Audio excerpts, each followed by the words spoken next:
Begin by opening the rear glass hatch and look up inside. You'll want to use a small pick to carefully pull out the trim plugs, green arrows, shown here.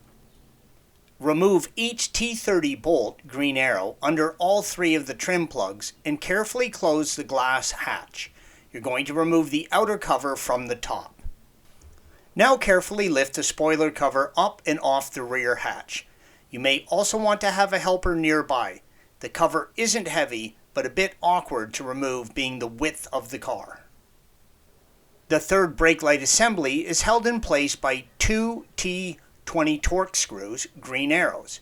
Carefully pull the electrical connectors, yellow arrows, up and off the mounting clips.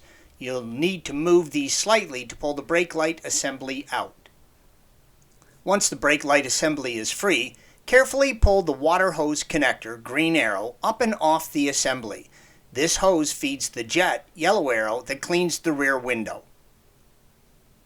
Now push the tab, indicated by the green arrow, and pull the electrical connector off the brake light assembly. Installation is the reverse of removal. Thanks for watching.